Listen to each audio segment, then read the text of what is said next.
नमस्कार मित्रों, श्री लक्ष्मीनारायण कृपा चैनल में आप सभी का हार्दिक स्वागत है। आज हम बात करेंगे माता यशोदा की, उसके बारे में जो हमें कभी सुनने को नहीं मिली होगी, वो बातें हम आज करेंगे। भगवान श्री कृष्ण के माता जी यशोदा जी, पिताजी है यशोदा के जो पिता है उसका नाम है सुमुख है, माता जी पाटला देवी है। भगवान श्री कृष्ण ने माखन की लीला, उल्लंघ, उखल, मदन, कालीदमन, गोचरण, धेनुकावन, नवाग्निपान, गोवर्धन धारण, शादी अनेक लीलाओं में यशोदा मैया को अपार सुख प्रदान किया है। वसुदेव, द्रोण, उनकी पत्नी धरा ने ब्रह्मा जी से यह प्रार्थना की, देव जब हम पृथ्वी पर जन्म लें तो भगवान श्री कृष्ण में हमारी अविचल भक्ति हो। ब्रह्मा जी ने तथास्तु कर उन्हें वर दिया। इसी वर के प्रभाव से ब्रजमंडल में सुमुख नामक गोप की पत्नी पाटला के गर्भ से धरा का जन्म यशोदा के रूप में हुआ। फिर हम लोग विवरण जानते हैं। माता यशोदा को पुराने ग्रंथों में नंद बाबा की पत्नी कहा गया है। भागवत पुराण में यह कहा गया है कि भगवान श्री कृष्ण का जन्म देवकी के गर्भ से मथुरा के राजा कंस के कारागृह में हुआ था। कंस से रक्षा करने के लिए जब वासुदेव जन्म के बाद आधी रात में उन्हें यशोदा के घर गोकुल में छोड़ा है, तो उनका पालन पोषण माता यशोदा ने किया। भारत के प्राचीन धार्मिक ग्रंथों में बालक कृष्ण के लीलाओं के अनेक वर्णन मिलते हैं। हमने यशोदा को ब्रह्मांड के दर्शन, माखन चोरी और उसके आरोप में उखल से बांध देने की घटनाओं का सूरदास ने सजीव वर्णन किया है। यशोदा ने बलराम के पालन पोषण की भी महत्वपूर्ण भूमिका निभाई, जो रोहिणी के पुत्र और सुभद्रा के भाई थे।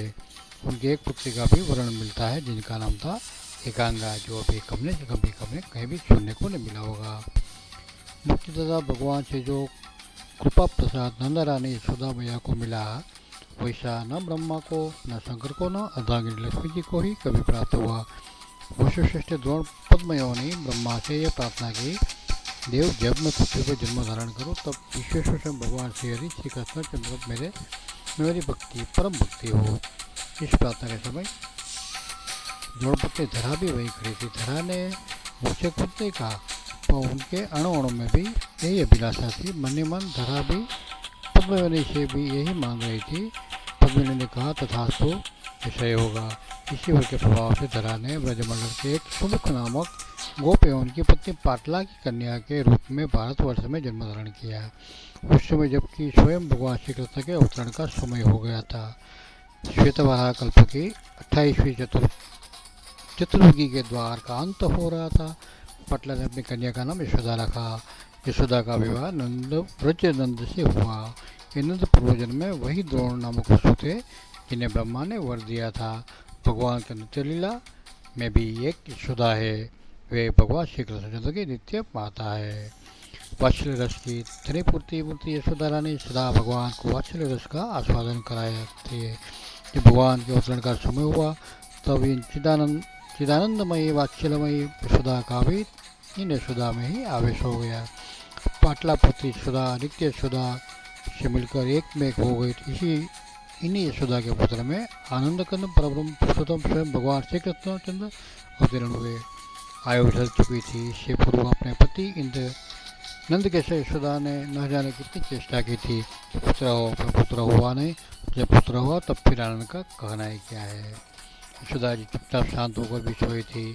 रोहिणी की आंखें भी बंद थी। अचानक कृति का आग्रह अभिनव प्रकाश भर गया। सर्वप्रथम रोहिणी माता की आँख खुली। वे जान गए कि यशोदा ने पुत्र को जन्म दिया है। विलम्ब होते देख रोहिणी जी दासियों से बोल उठी, अरे तुम सब क्या देख रही हो, कोई दौड़कर नंद को सूचना दे दो।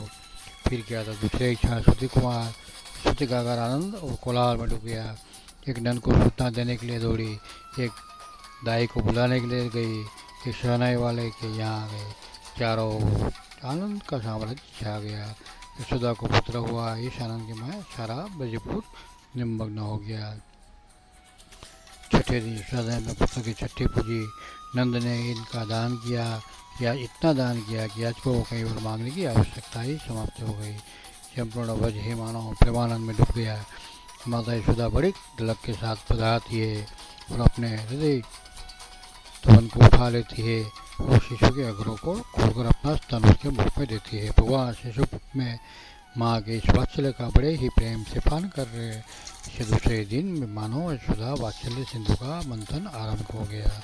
मानो स्वयं जगदीश्वर अपनी जननी का हृदय मथते हुए राशि राशि भाव रत्न निकाल निकाल कर बिखेरने लगे, बतलाने लगे, घोषणा करने लगे, जगत की देवियों देखो, ये तुम में ये कोई मुझे प्रभु हमको अपना पुत्र बनाना चाहे तो मैं पुत्र भी बन सकता हूँ, पर पुत्र बनाकर मुझे कैसे प्यार किया जाता है, वात्सल्य भाव से मेरा भजन कैसे होता है, इसकी तुम्हें शिक्षा लेनी पड़ेगी। इसलिए इन पता अनमोल रत्नों को निकाल कर मैं जगत में छोड़ दे रहा हूँ। यही तुम्हारे आदर्श होंगे। इन्हें परोप कर अपने हृदय का हार बना कर लेना चाहिए।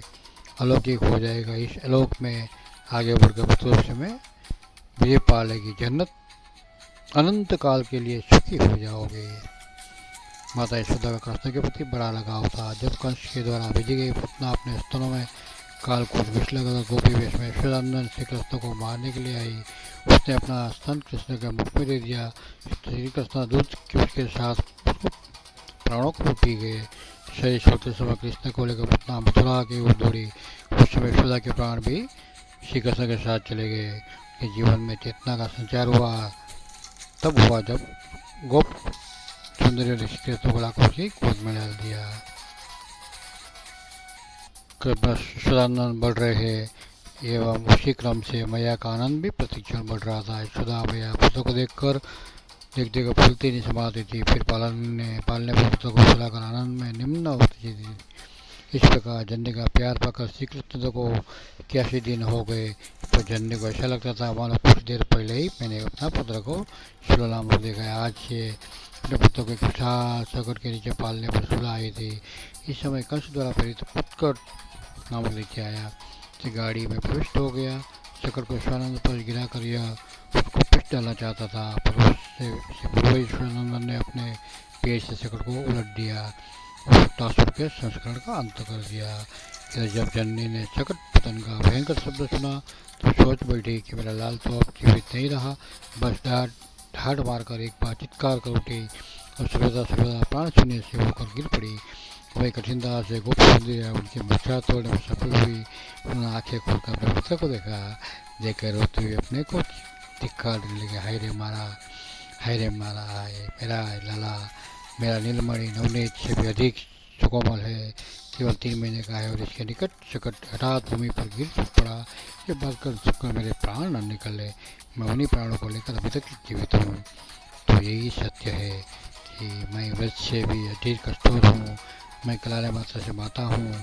मेरे मातों को उत्सल को धिक्कार है। सुधा यानी कभी तो प्रार्थना करती है, विधाता मेरा यह दिन कब जाएगा, कब मैं अपने लाल को बकैया बात चलते देखे हूँ। दूध की धुंधुलियाँ देखकर मेरे नेत्र शीतल हो गए। फिर तुतली बोली सुनकर कानों में अमृत चढ़ेगा। जननी का मत पूर्ण करने हुए क्रमश श्री कृष्ण बोलने भी लगे। बकैया भी चलने लगे और फिर खड़े होकर भी चलने लगे। हर्ष पूरा हो गया। यशोदा पुत्र की प्रथम वर्षगांठ मनाई। इसी समय कंस ने तृणावत दैत्य को भेजा। वह यशोदा को नीलमणि को उठाकर आकाश में चला गया। अवस्था में गौ की भांति पृथ्वी पर गिर पड़ी। इस बार जननी के जीवन की आशा किसी को न थी, पर जब कृष्णचंद्र तृणावत को पूर्ण निचुड़ कर लौटे, गोपियाओं ने दैत्य के छीन का शरीर पर से उठा लिया। तब तक्षण सुधा में प्राण लौटाए। दैत्य के द्वारा अब शिशु को पाकर महाप्राण में लीन होने पर भी यशोदा उसी क्षण वैसे ही चैतन्य हो गई जैसे अवस्था का जल पाकर इंद्रगोप की जाती जीवित हो जाती है। यशोदा एवं श्री कृष्ण में दौड़ लगी रहती थी। यशोदा का हाथ छिले भाव उम्रता से देखकर उससे 100 गुने परिणाम में श्री कृष्ण का लीला माधुर्य प्रकाशित होता। फिर इसी लीला माधुर्य को देखकर शतगुणी माता में यशोदा भावत सिंधु प्रगित होता। इन भावरियों से जुड़कर पुनः सिकंद की लीला किरणें बिखर उठी। जैसे इसी को कहते हैं मातृभाव, पुत्र भाव। वही भाव हमें मिले, कहीं जन्मों में एक आध बार तो मिले। जो अपने पुत्र है उससे वही भाव जगाए। उसी के साथ माता जी को, माता सीता को प्रणाम करते हुए, पिता नंद बाबा को प्रणाम करते हुए, देवकी यशोदा को प्रणाम करते हुए, परमात्मा को प्रणाम करते हुए, बलराम को प्रणाम करते हुए, ऋषि को प्रणाम करते हुए, ओम नमो आपका शुभ मंगलमय हो। ओम नमो नमो भगवते वासुदेवाय।